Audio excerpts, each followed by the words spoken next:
Pinag-iingat ng Health Authority ang mga mamimili sa pagbili ng mga laruang panregalo. Ang mga laruan maaring may halong kemikal na lead na lubhang masama sa kalusugan ayon sa DOH Calabarzon.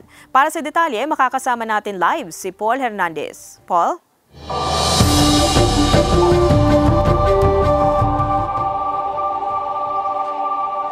Alam mo, Ivy, kaisa sa panawagang yan ng DOH Calabarzon, yung grupong Bantok 6. Ayon sa kanila, suriing mabuti ng mga mamimili yung produktong binibili. Tatlong laruang panlalaki ang binili ni Farah para sa exchange gift ng mga apo niyang nag-aaral. Dahil sa halagang 150 pesos, solve na ang pamimili niya. Hindi naman daw siya metikuloso sa pagpili ng mga gamit na bibilhin. Yung yung gusto lang niya na baril-barilan. Hindi ko tinitingnan kung basta lang po. Pero bilin ng Department of Health o DOH Calabarzon, dapat na maging maingat ang mga customer lalo na ang mga magulang sa pagpili ng mga laruan. Karamihan daw kasi sa mga ito, may mga kemikal na umano'y nakakalason gaya na lamang ng lead. Ang mga bata, alam naman ho natin, mahilig yan nagsubo ng mga laruan.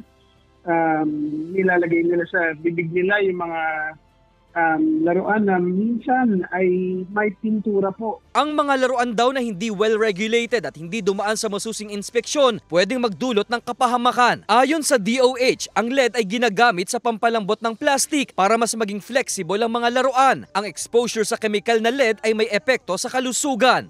Pagpasok po ng lead sa katawan ng tao, lalong-lalo na sa mga bata, ay maaaring magkaroon ng serious harm. Kasama na po dito ang damage sa utak, sa other parts of the nervous system. Pwede pong mabansot ang bata. Pwede rin po siyang magkaroon ng learning at saka behavior problems.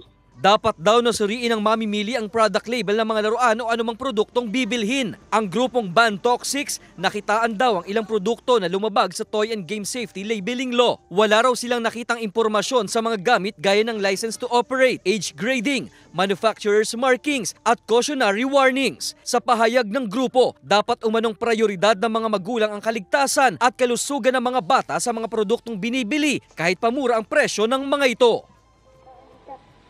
Ivy, sa impormasyong ibinahagi pa sa atin ng DOH Calabarzon, hindi raw basta-basta malalaman kung may lead nga ba yung isang produkto, lalo at odorless daw ang chemical nito. Kaya naman pakiusap nila sa mga lihitimong tindahan lamang bumili ng mga produktong pangregalo. Ivy. Maraming salamat, Paul Hernandez.